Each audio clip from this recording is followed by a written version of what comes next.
Vous êtes bien sur RVR, dans la chronique du cabinet d'hypnose de Noé Perret. Présenté par Noé Perret,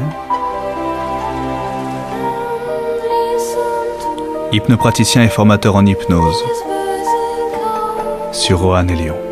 Aujourd'hui, nous allons consacrer la chronique à vous faire comprendre la PNL. La PNL, ou programmation neurolinguistique, est basée sur la compréhension et la transformation de nos réactions plutôt que sur leur cause. Autrement dit, c'est un outil de compréhension du monde qui nous entoure et qui suit le schéma d'un idéal qui lui appartient. Cette compréhension est basée sur 7 principes. Le premier est qu'il ne faut pas confondre sa vérité et la vérité globale et objective, car elle n'existe pas. Chaque personne a sa propre expérience, ses points de vue, ses valeurs. De tout cela résulte que 2 personnes vivant le même événement vont en réalité vivre, eux, 2 choses différentes. Il est d'ailleurs amusant, pour le démontrer, de demander à un proche de nous raconter un souvenir commun. Le deuxième principe est que tout ce que nous avons besoin est déjà en nous. Les autres peuvent nous aider à trouver un chemin, mais c'est nous qui l'empruntons. Les capacités dont nous avons besoin sont déjà là et attendent simplement d'être éveillées. Le troisième principe est que de nos erreurs découle un apprentissage. Il n'est pas nécessaire d'échouer, mais cet échec n'est qu'une chance d'apprendre et de progresser. Comme dit le proverbe, c'est en forgeant, et en ratant pas mal de fois, qu'on devient forgeron. Le quatrième principe est que nous sommes obligés de communiquer en permanence, et que même un arrêt de la communication est en réalité tout de même une communication. De cette manière, il est utopique de penser que le fait de se taire ou de voir quelqu'un se taire ne révèle aucune information. Le cinquième principe est que le langage paraverbal et non verbal a priorité sur le langage verbal. En effet, le langage verbal, les mots, compte pour 7% dans une conversation. Le paraverbal, donc les intonations, 38%, et le non verbal ou la gestuelle, 55%, selon une étude d'Albert Merabian.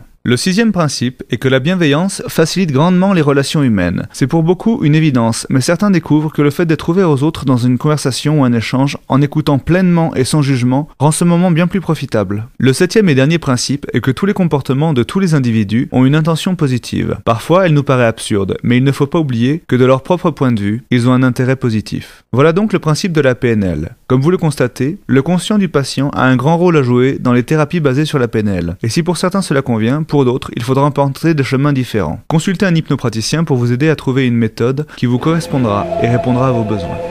Je vous donne rendez-vous dans une prochaine chronique du cabinet d'hypnose de Noé Perret pour en savoir plus sur les hypnoses et le fonctionnement de notre cerveau. Cette chronique vous a été présentée par Noé Perret, hypnopraticien et formateur en hypnose, sur Roanne et Lyon.